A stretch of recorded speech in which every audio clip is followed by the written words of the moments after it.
Bears and people have a long history in the Adirondacks.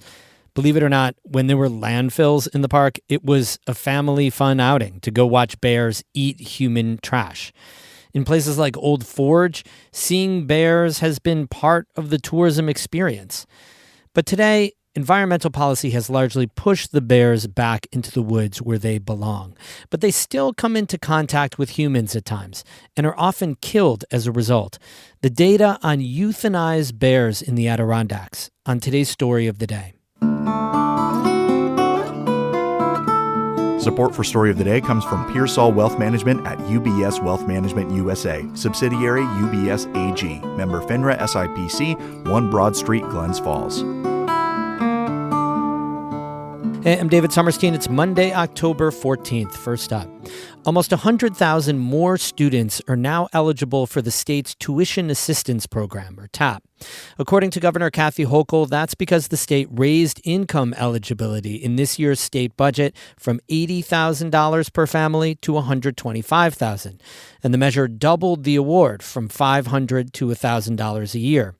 Hochul says 40,000 newly eligible students have already submitted applications. The increase in TAP cost almost $56 million in the state budget. A smallmouth bass caught on the St. Lawrence River this fall has officially broken the state record. It weighed in at 9 pounds even, breaking the previous record by 10 ounces. Angler Dante Puriano caught it during the New York Bass Federation tournament in Ogdensburg back in September. He told New York Outdoors News that he'd boated between Ogdensburg and Cape Vincent when he located the bronzeback on a scope. At first, he thought it was a 6-pounder, but as he reeled it in and threw it on the scale, he realized it could be a record fish. The DEC confirmed Puriano's record-breaking smallie last week. Smallmouth bass are considered one of the hardest-fighting freshwater fish in New York waters.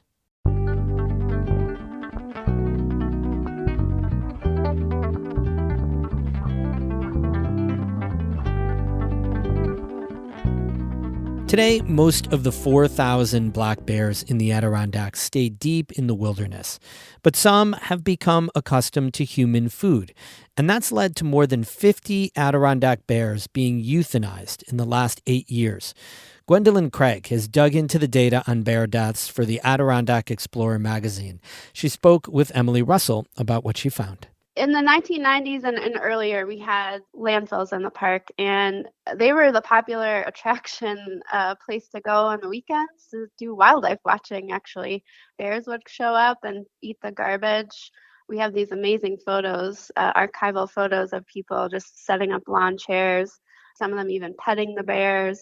And so I think that really fostered this idea that the bears were tame and friendly and this was all fine. And then in the 90s, when Governor Pataki decided he didn't think that trash should be trucked into the Adirondack Park, we had the closure of the landfills, and a lot of these bears that were very used to the people food, the trash, had to go search for it elsewhere. So you got access to data about bears being euthanized in the Adirondack Park in recent years. What made you interested in that data, and what did you find?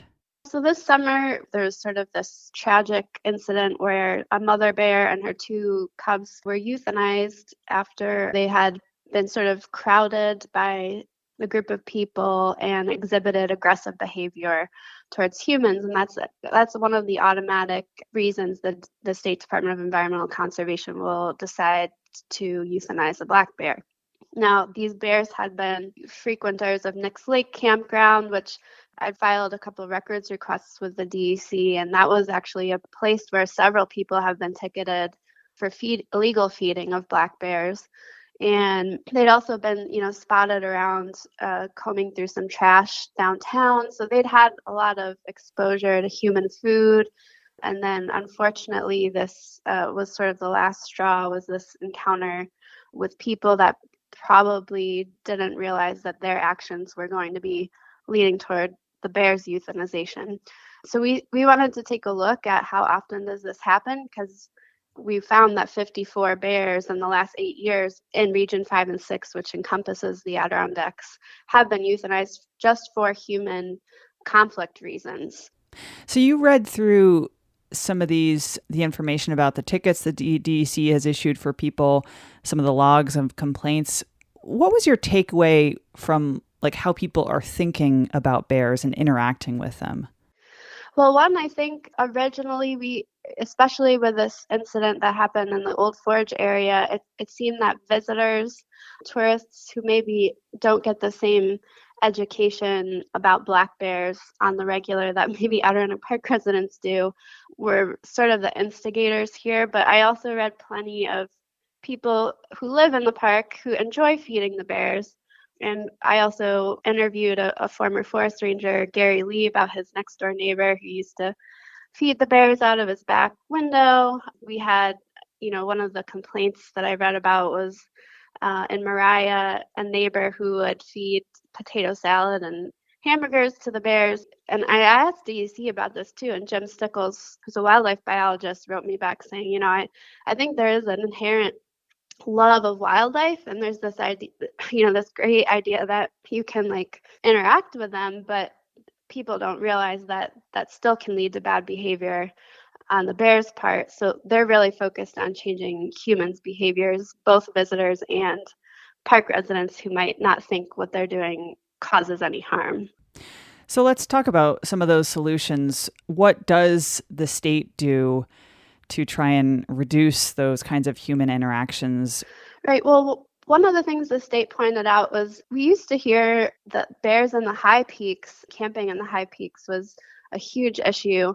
And a lot of campers, had these notorious bears that would get into their food. There was a bear that would learn how to open every kind of bear canister that the DEC would use to sort of test the bear canisters out. But eventually in 2005, we have a regulation where in the eastern high peaks, you do have to have your food in these special bear canisters. And the DEC said, that's really tamped down on the number of human bear complaints there. So that's been a real success for them. And I think, people are now pretty, aware that they need a bear canister. There's always more education to be done. There are currently laws on the books. The DEC will usually write a written warning. First, if you are either purposefully or incidentally feeding a black bear, incidental meaning your bird feeders are still up when they shouldn't be, or your trash is unsecured. And then you could potentially be fined $250 or go to jail even for up to 15 days if you're found violating that. So if they catch you a second time. Was there anything in the data that you got back from the DEC or just in talking to different folks that surprised you about human bear interactions in the Adirondacks? I think generally, even the people who are incidentally feeding them or purposely feeding them, everyone seems to really like the black bears.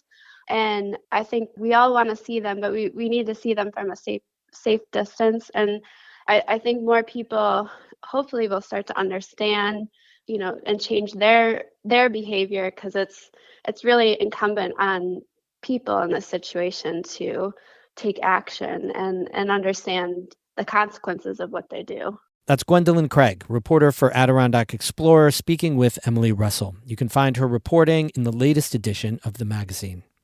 Today is day one of our fall fundraiser. And here's the basic thing you need to know. NCPR is driven by listener donations, people like you. In fact, about 75% of our budget comes from listeners, online readers, and local businesses. A small sliver, just 10%, comes from the government. So when we ask you to give at ncpr.org/give, you know that your donation is making everything you hear on Story of the Day possible. All this reporting, the research, the local voices, the fun stuff, and the hard stuff, you're paying for it. You rely on NCPR's local news, so please keep it well funded. Donate whatever you can at ncpr.org/give. Thank you so much. Let's start this fall fundraiser with incredible momentum. Music today by Eddie Lawrence of Moira and Evan Veenster of Gananoque, Ontario. I'm David Summerstein, North Country Public Radio.